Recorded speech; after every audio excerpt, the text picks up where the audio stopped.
श्री गुरुभ्यो नमः। श्री महागणाधिपतये नमः। श्री सरस्वत्यै नमः।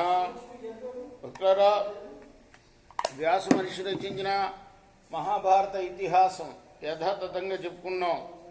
ప్రతి శ్లోకం దాని అర్థం ఇందులో భాగంగా నిన్నటి వరకు ఆది సభారణ్య విరాట ఉద్యోగ భీష్మ ద్రోణ కర్ణ శల్య సౌప్తిక స్త్రీ పర్వాలనే 11 పర్వాలు పూర్తి చేసి 12వదైన శాంతి పర్వంలో కూడా, అంటే మొత్తం 18 పర్వాల్లో 12వదైన శాంతి పర్వంలో ఉన్నాం. ఇందులో కూడా మనం నిన్నటి వరకు 177 అధ్యాయాలు పూర్తి చేశాం. ఈ రోజున 178వ అధ్యాయాన్ని చెప్పుకుందాం. చెప్పుకునే ముందు వ్యాస భగవాను ప్రార్థన చేసుకుందాం. వ్యాసాయ విష్ణు రూపాయ వ్యాస రూపాయ విష్ణవే నమో వై బ్రహ్మనిధయే వాసిష్ఠాయ నమో నమః. నారాయణం నమస్కృత్య నరం చైవ నరోత్తమం దేవీం సరస్వతిం వ్యాసం తతో జయముదీరయే. నిరానందనం వీరం జానకీ శోకనాశనం కపి సమక్షాంతారాం వందే లంకాభయంకరం. సదా నింబవృక్షస్య మూలాధివాసాత్ సుధాస్రావిణం తిక్తమప్యప్రియంతం తరుం కల్పవృక్షాదికం సాధయంతం నమామీశ్వరం సద్గురుం సాయినాథం. సమర్థగురు సాయినాథ్ మహారాజ్ की जय.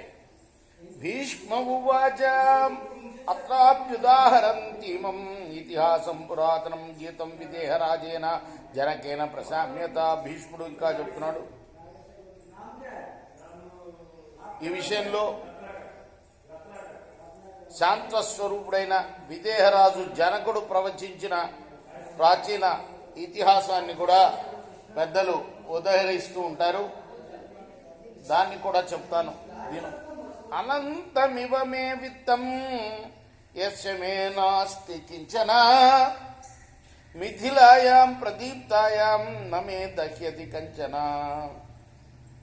నా దగ్గర అంతులేని ధనం ఉంది, అయినా నాకేమీ లేదు. మిథిల అంతా తగలబడినా నాదంటూ ఏది తగలబడదు. అత్రైవోదాహరం తీమం బోధ్యస్య పద సంచయం నిర్వేదం ప్రతివింత్యస్తం తం నిబోధ యుధిష్ఠిరా. మంకి అనేవాడు చెప్తున్న విషయం నిన్నటి అధ్యాయంలో చెప్పుకున్నాం. ఏ విధంగా ధనానికి జీవితంలో ప్రాముఖ్యత ఉండదు. ఇప్పుడు జనకుడు కూడా అదే చేస్తున్నాడు, అదే చెప్తున్నాడు. మొత్తం ధనమంతా, నా దేశంలో ఉన్న ధనమంతా, నా దగ్గర ఉన్న అంతులేని ధనమంతా తగలబడ్డా కూడా నాకేమి ఇబ్బంది లేదు. ఎందుకంటే నాదంటూ ఏది తగలబడదు. ఓ ధర్మరాజా, ఈ సందర్భంలో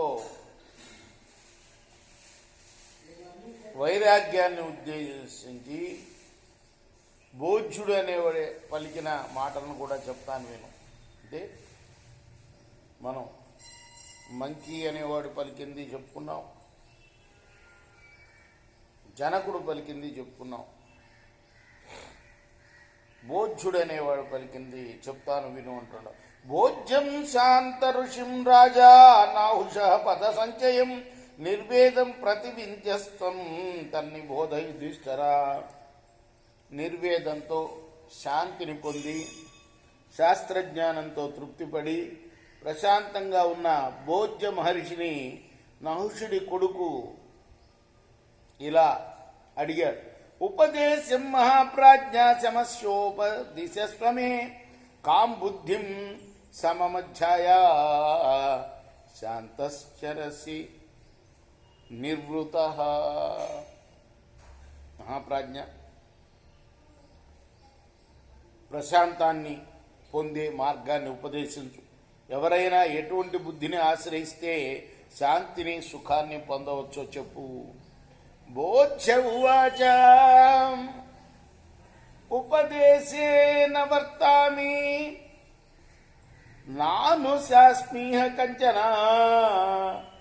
లక్షణం తస్య వక్షేహం తత్స్వయం పరిమృశ్యతాం. బోధ్యుడు అన్నాడప్పుడు, నేనెవ్వరికి ఏది ఉపదేశించను, ఇతరుల నుండి ఉపదేశాన్ని మాత్రం స్వీకరిస్తాను. నేను పొందిన ఉపదేశాల లక్షణాన్ని చెప్తున్నాను, నువ్వే ఆలోచించుకొని గ్రహించు. పింగళా కురర సర్ప సారంగాన్వేషణం వనే ఈశుకార కుమారీ చాషడేతే గురవో మమ. పింగళ, కురరం, సర్పం, అరణ్యంలో సారంగాన్వేషణం, బాణాలను తయారు చేసేవారు కుమారి, ఈ ఆరుగురు నాకు గురువులు. భీష్మవాచ ఆశా బలవతీ రాజన్నైరాశ్యం పరమం సుఖం ఆశా నిరాశాం కృత్వాతో సుఖం స్వపతి పింగళ. భీష్ముడు అన్నాడు, ధర్మరాజా, ఆశ బలవత్తరమైంది ఆయన, నిరాశ పరమ సుఖహేతు. ఆశను నిరాశగా మార్చుకొని పింగళ సుఖంగా నిద్రిస్తుంది. సామిషం కురరం దృష్ట్వా వజ్యమానన్ని రామిషై ఆమిష పరిత్యాగాత్ కుదర సుఖమేతతే. మాంసం ముక్కను కరుచుకుని పోతున్న క్రౌంచ పక్షిని చూసి మాంసం దొరకని పక్షులు బాధించసాగాయి. అప్పుడు అది మాంసం ముక్కను విడిచిపెట్టింది, దాంతో హాయిగా ఉన్నది. అది గృహారంభో హి దుఃఖాయ న సుఖాయ కదాచన సర్ప పరకృతం వేస్మ ప్రవిశ్య సుఖమేదతే. ఇల్లు కట్టడానికి ప్రారంభించడం దుఃఖాన్నే కలిగిస్తుంది, ఎప్పుడూ సుఖం ఉండదు. పాము ఇతరులను కల్పించిన ఇంటిలో ప్రవేశించి సుఖంగా ఉంటుంది, అది సంగతి. సుఖం జీవంతి మునయ భక్ష్యవృత్తిం సమాశ్రిత ద్రోహేనైవ భూతానాం సారంగా ఇవ పక్షిణ. ఏ ప్రాణులకు ద్రోహం చేయకుండా చాతక పక్షి జీవించినట్లు భిక్షను వృత్తిగా స్వీకరించి మునులు సుఖంగా జీవించగలుగుతున్నారు. ఇషుకారో నరః కశ్చిత్ ఈశావాసక్త మానస సమీపేనాపి గచ్చంతం రాజానాం నావబుద్ధవాన్. బాణాలను తయారు చేసే వాడొకడు ఆ బాణం మీదనే మనసును పెట్టి పక్కనే వెళ్తున్న రాజును కూడా గమనించలేదు. బహూనాంకలహో నిత్యం ద్వయో సంకథనం ధ్రువం ఏకాకీ విచరిష్యామి కుమారీ శంకనో యుధ. 10 మంది కలిసి ఉంటే నిత్యం కలహమే, ఇద్దరున్నా మాట కలవక తప్పదు. కాబట్టి కుమారి చేత ధరించిన శంఖంలోని రేఖల్లాగా ఒంటరిగానే తిరుగుతాను. ఇది శ్రీ మహాభారతే శాంతి పర్వని మోక్షధర్మ పర్వని బోధ్యగీతాయాం 8,700 ఇది వ్యాస మహర్షి రచించిన మహాభారత ఇతిహాసంలోని శాంతి పర్వంలోని 178వ అధ్యాయం. రేపు 179వ అధ్యాయం చెప్పుకుందాం. కృష్ణార్పణమస్తు. సాయి కృష్ణార్పణమస్తు. స్వస్తి ప్రజాభ్య పరిపాలయంతాం న్యాయేన మార్గేణ మహిమేష గోబ్రాహ్మణేభ్య సోమస్తు నిత్యం లోకాః సమస్తా సుఖినో భవంతు. కృష్ణార్పణమస్తు. సాయి కృష్ణ.